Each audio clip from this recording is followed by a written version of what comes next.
Hello. Today I would like to begin my thoughts by reading a portion of text from the book of James that I am confident will be relevant to most anyone who watches this video. I know it's a text that is certainly relevant to me personally and quite frankly just a little bit painful as I ponder my own shortcomings with regard to what James speaks of in the text that I want to look at.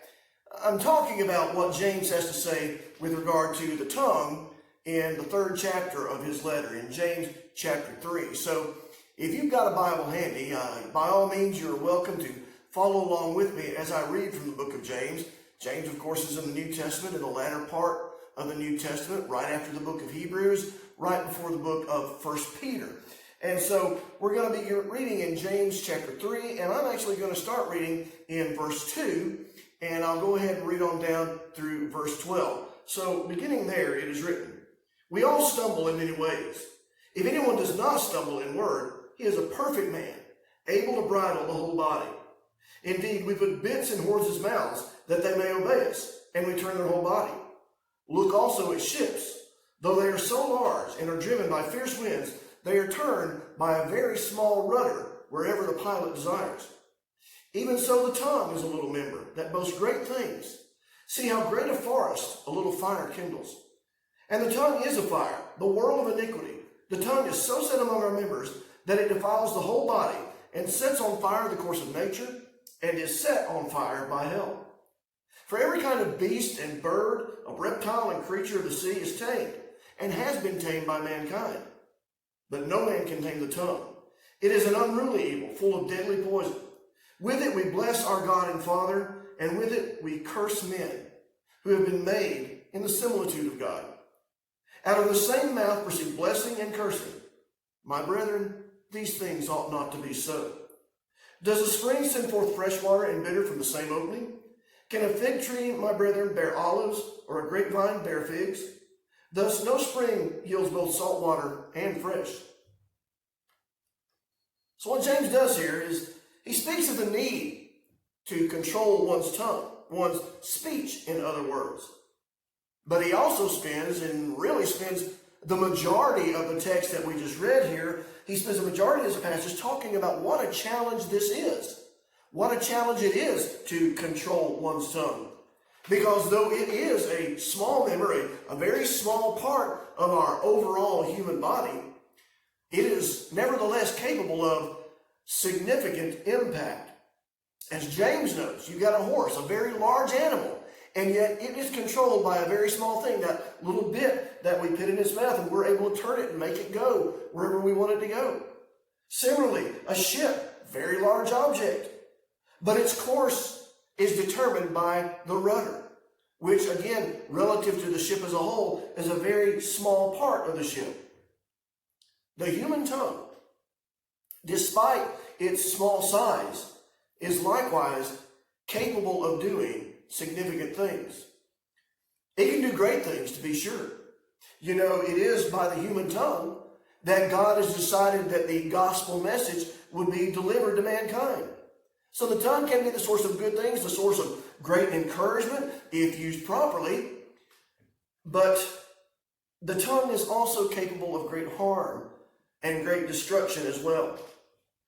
Verses 5 and 6 of the text that we just read compare it to how a great forest can be consumed by a fire that begins with just a little fire that is lit within it.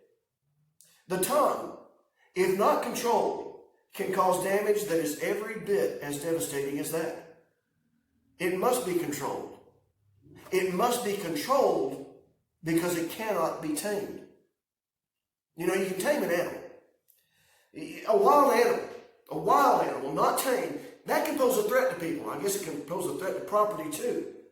It can be a threat if it's allowed to be in the midst of people, in the midst of things that are valuable to us, because it might harm such things just by doing the things that a wild animal does. Now, if you're going to have a wild animal among people, now you've got to have some way and take some steps to bring it and keep it under control, because it will not control itself. Now, if the animal is tame, well, you can probably put in a tame animal among people without much supervision, and it won't cause a whole lot of problems. It will not be a threat. Many of us know this to be true. We live this truth on a daily basis. We have animals that live among us, don't we? We have pets. We've got animals living at my house at home. And they are all perfectly safe around people. Although I have my thoughts about that cat sometimes. But anyway, our pets, which are animals, are safe because they are tamed. They have been tamed. If they weren't tamed, we would have to constantly control them. And that's a significant difference between that which is tamed and that which is not tamed. But after noting that every kind of animal has been tamed, James notes that the tongue has not. In fact, what he says about the tongue is that it cannot be tamed. It is always a potential threat to cause harm. It cannot be tamed, so it must be controlled. And a lot of diligence is required because keeping the tongue under control is quite a challenge for many of us. And I did say us. I include myself in that number as well. It is so easy to cause great harm with our tongue. We must take great care with it, with our words.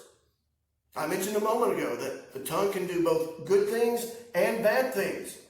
Well, verses 9 and 10 of the text that we read a moment ago from James 3 bear this out. As James notes that with our tongues, we bless our God. And we curse, we wish evil upon, or we invoke evil upon our fellow man. Men who have been created in the similitude, in the image of God.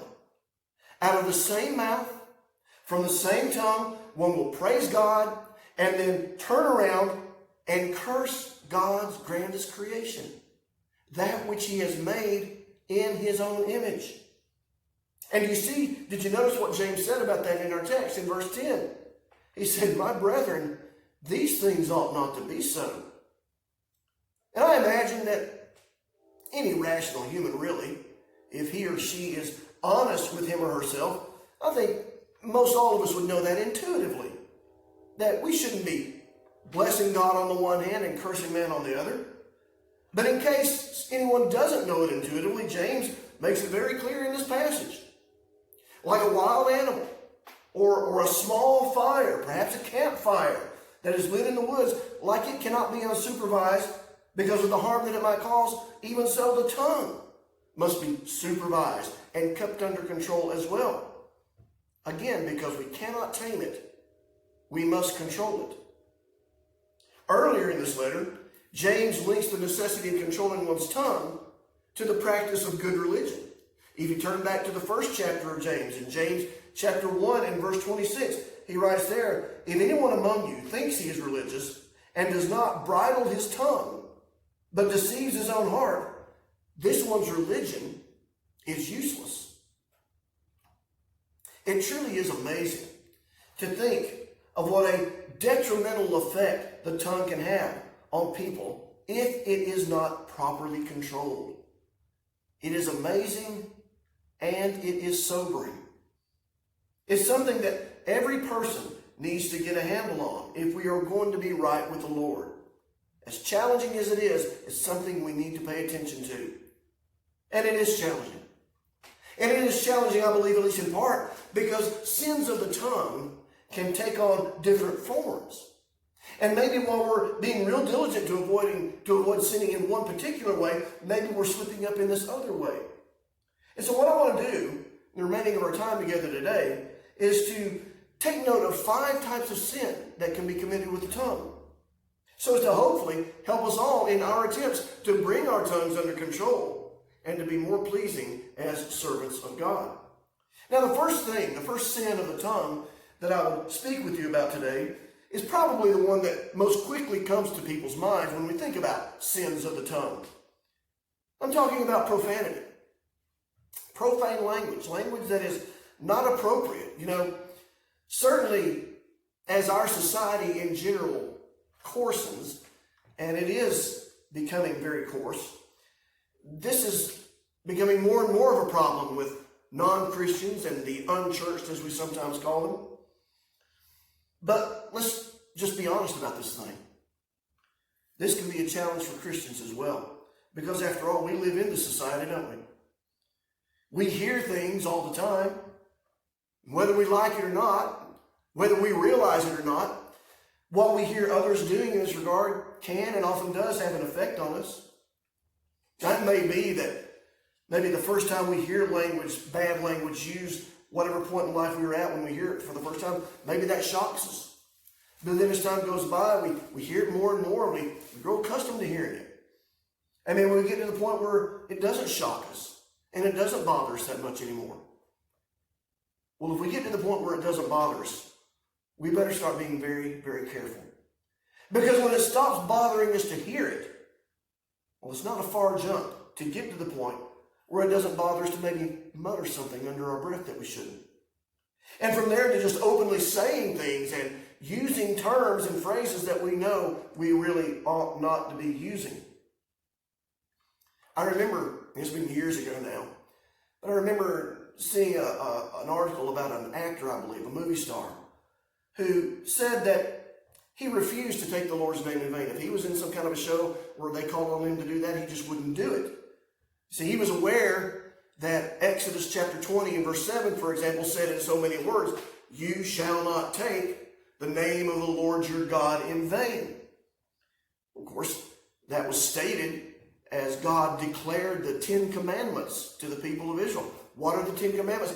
Well, as I put it to the folks here at the church where I preach, that was the very core of the law. The 10 Commandments were the core of the law. These 10 principles that were laid out on those tables of stone. And so God stated in the very core of the law that you are not to take his name in vain. And so you know that it matters to God. And this actor's thinking was that if God specifically forbade that kind of speech, taking his name in vain, well, then he wouldn't do it. Thing is, I know that this person didn't have and doesn't have problems using other words that are really inappropriate, other words and phrases that are not good. And let's face it, let's be honest, there are such terms that even society, even people out in the world recognize as being bad language, as being vulgar and profane. You think about it. A lot of times, the ratings that are attached to movies or television shows, in part, will be based on the language. They know that there's some types of language, some terms that are not appropriate for all audiences. And so even society recognizes that there are some things that are just not as generally acceptable to say. And so if that's the case, then we recognize that it's not just taking the Lord's name in vain that people recognize as being bad language. Not only that, the fact of the matter is, taking God's name in vain is not the only specific form of speech that is forbidden in the Scriptures. In Colossians chapter 3 and verse 8, Paul writes there, "But now you yourselves are to put off all these: anger, wrath, malice, blasphemy, filthy language out of your mouth." The term Paul uses there in Colossians 3 that is translated filthy language or maybe filthy communication, that term has reference to vile or morally despicable conversation. Now, frankly, that could refer to subject matter as well, but it certainly would refer to words that are considered to be morally despicable, even by society in general. Paul says that such things as this are to be put away from us. You know, when I was growing up, I remember hearing that a dirty mouth is a sign of a weak vocabulary. Personally, I think there's something to that. But more importantly, a dirty, a profane mouth is displeasing to God. We need to guard our tongues and not use them to speak such things. But as I noted, that is not the only form that sinning with the tongue can take. It can also take the form of slander, speaking slander. And so slander is another sin of the tongue that we need to guard against committing. Slander is defined as utterances of false charges or misrepresentations which defame and damage another person's reputation. Now, I hope we all realize that speaking any falsehood in any context is displeasing to God, although I am aware that among men, many have reasoned their way into justifying speaking falsehoods under certain circumstances. I'm not saying that I agree with that. In fact, I don't agree with that. All I'm saying is that there are some who feel like they can justify lying, at times anyway. But I'll tell you what, I would think that pretty much anyone who has even a hint of a moral compass about them would agree that falsehoods that are told for the purpose of harming someone or their reputation, that's something that ought not to be done. Pretty much anyone ought to be able to recognize that. In 2 Timothy chapter 3, Paul writes of perilous times that would come upon the world in the last days. The last days, by the way, are the era in which we are now living. But in this passage in 2 Timothy 3, Paul writes of many of the sinful things that men would be engaging in those times. And in verse 3 of that text, 2 Timothy chapter 3 and verse 3, in the midst of this list of sins that would become prevalent in these perilous last days, Paul writes of those who are unloving, unforgiving, slanderers, without self-control, brutal, despisers of good. People who engage in slander in this passage are grouped with some pretty bad company. Because slander is a bad thing that no one, and certainly nobody who wears the name of Christian, ought to have a part in. It should never be our purpose to tear someone down. And we should certainly never speak falsehoods against a person for whatever reason. Now, I realize sometimes people will say, well, I didn't know it was false when I said it. I'll tell you what. I'll tell you what else you didn't know. You didn't know it was true either, did you? Because you can't know that it's true if it's not true. And if you don't know that it's true, why would you utter it anyway if you can't confirm that it is true? In Proverbs chapter 10, and verse 18, Solomon writes, whoever hides hatred has lying lips, and whoever spreads slander is a fool. You know why anyone who spreads slander is a fool? The chief reason will be that it displeases God to spread slander. So we should never use our tongues to do this.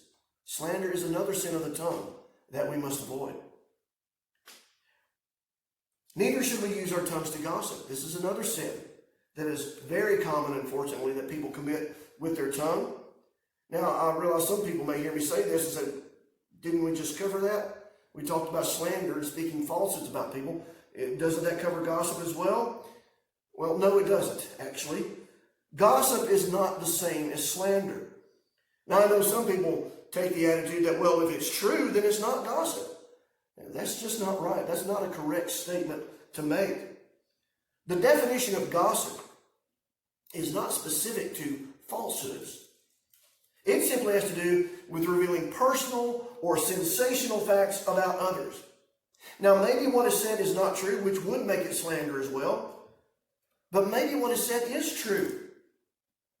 Still, the question needs to be asked, true or not, what need do I have in passing this information along?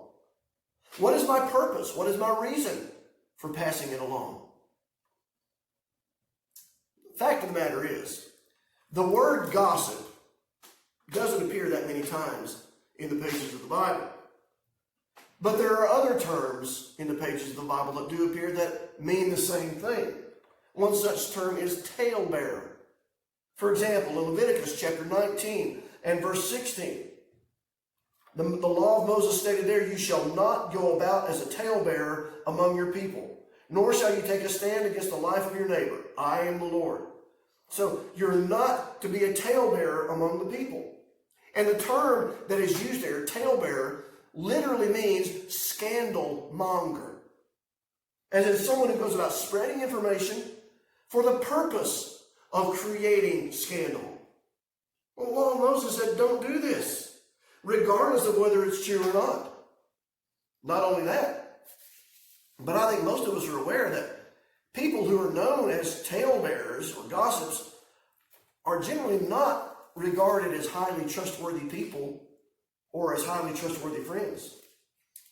Again, in the book of Proverbs, in chapter 11 and verse 13, Solomon writes there, a talebearer, there's that term again, a talebearer reveals secrets, but he who is of a faithful spirit conceals a matter. There are some facts about people that the whole world does not need to be privy to.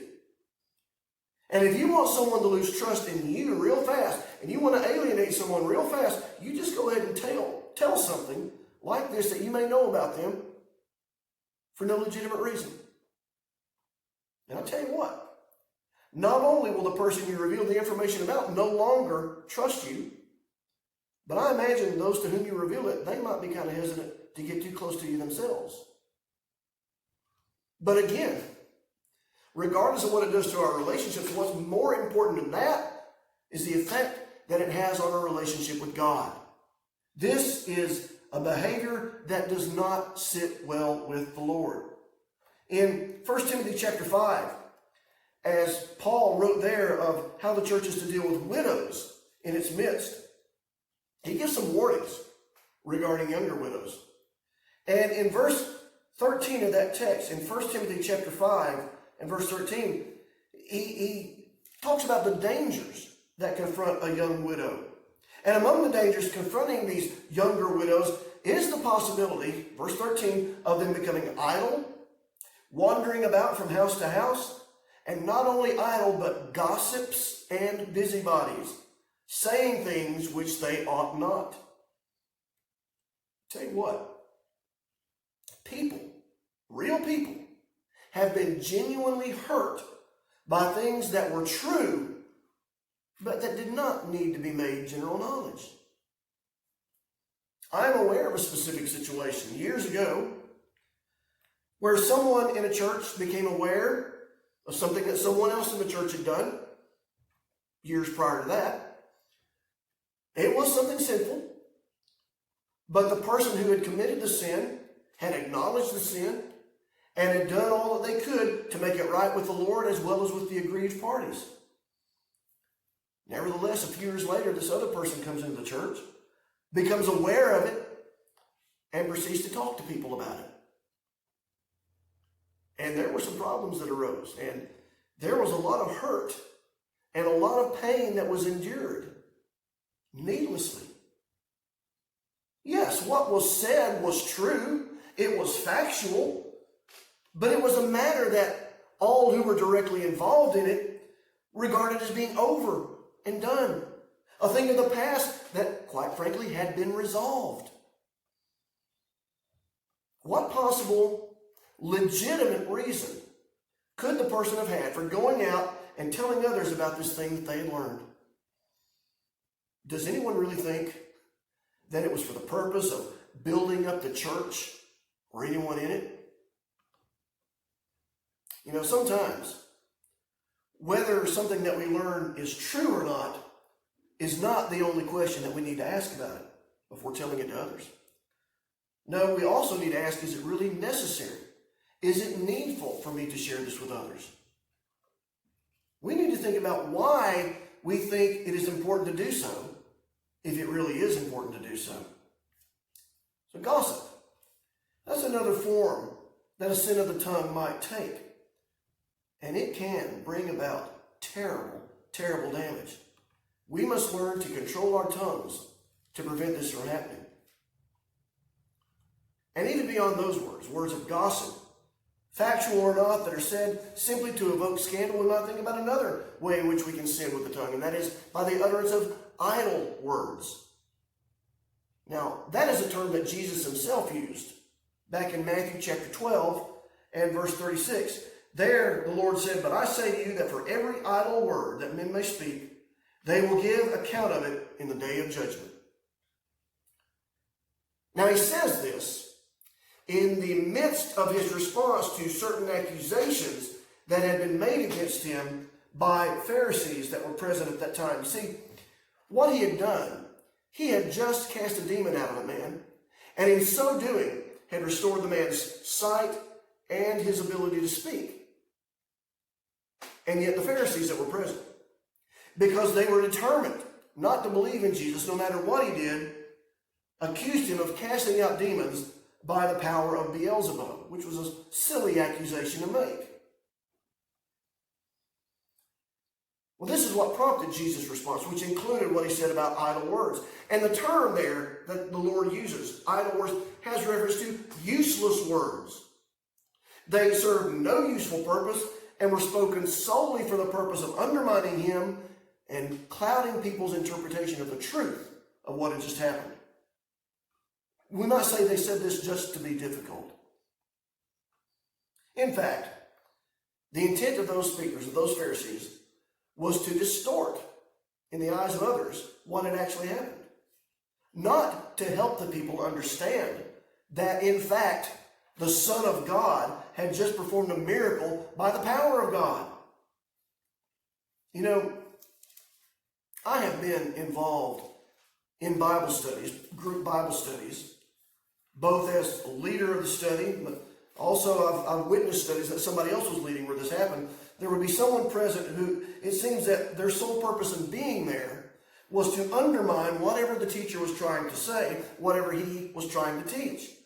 In other words, it seemed like their sole purpose there was to make the understanding of the subject needlessly difficult and undermining what the teacher was trying to get across. How serious do you suppose it is in the eyes of God for a person to stand in the way of those who are trying to understand the truth as it is being taught to them? Speaking words that serve no useful purpose. We're not talking about trying to correct error that's been spoken and point to the truth. Only words that are spoken to undermine either the message or the messenger. What we're talking about are not words that are designed to encourage anyone present in the ways of the truth. But you know what Paul wrote in Ephesians chapter 4, verse 29? By inspiration, the Apostle Paul wrote, "Let no corrupt word proceed out of your mouth, but what is good for necessary edification, that it may impart grace to the hearers." Now, the word that Paul uses here in this verse is corrupt, as in let no corrupt communication proceed out of your mouth. That is not the same term that Jesus used in Matthew 12 when he talked about idle words, but you know the meaning is basically the same. It has to do with worthless words. Don't speak worthless or idle words, Paul says here. Speak words that will build people up and help them to understand and to do God's will. And finally, I want to mention one other sin of the tongue that we need to be aware of, and it is one that we do not think of probably as often when we hear the term sins of the tongue. But going back to our text in James chapter 3, now when we read that text at the outset of the study, you probably noticed that we did not start in verse 1 of the chapter. We actually started in verse 2 of James chapter 3, where James starts to talk about all that the tongue is capable of doing, for good or ill. But what I want to take note of now is that what he says beginning in verse 2, he connects back to what he said in verse 1. Verse 2 actually begins with the word for, which points back to what he's just said. And what he says in verse 1 is, "My brethren, let not many of you become teachers, knowing that we will receive the stricter judgment." It's a very serious responsibility and a very serious thing to take on the responsibility as a teacher of God's Word. Thinking about all that we've said and all that we've been noting so far about sinning with the tongue, with regard to what is said in verse 1 of James 3, I am reminded of how much damage can be done by a single false or erroneous teacher, whether he is sincerely mistaken in what he teaches or he's knowingly teaching what is not right. Great damage can be done by a single teacher. Many religions today that oppose the truth of the gospel can be traced back to a single teacher, And many, what we might call branches of Christianity, for lack of a better term, many of these branches of Christianity that have strayed from the purity and simplicity of the gospel can similarly trace their roots back to a single or a few erroneous teachers. In 1 John chapter 4 and verse 1, we're told there, "Beloved, do not believe every spirit, but test the spirits, whether they are of God, because many false prophets have gone out into the world." And Paul writes in Titus chapter 1 and verse 11, "There are some whose mouths need to be stopped because they're teaching what is not right." Certainly, generally when we think about this fact of life in the world, we're aware that those who sincerely desire to follow the Lord have a responsibility to verify what they are taught against what God has said. But the thought also occurs to me that as a teacher, I need to check up on myself and the things that I'm teaching so that I can ensure that I will be found not to be sinning against God by proclaiming that which is not true in His name. This is a sin of the tongue that is every bit as dangerous as any of the others. And we should strive to stay clear of them all. But this one is certainly a dangerous one, not only for the one who commits it, but also for those who hear it as well. We need to steer clear of this, those of us that have taken on the responsibility of teaching God's Word. Like so many things in this world and so many things about humans, the tongue is something that is capable of great good and great harm. Good will come of our use of the tongue if we are diligent to keep our tongues under control and to avoid their misuse. Misuse such as in the ways that we've looked at today. Well, I hope that these thoughts will be a help to you as you try to live a life that is pleasing to the Lord, and I hope that there will be an encouragement to everyone to continue to strive to grow in the Lord so that we will rise above sin in any form and be found fit for that upper and better kingdom that the Lord desires us to join Him in when this life is over. I appreciate you listening. Hope you have a good day.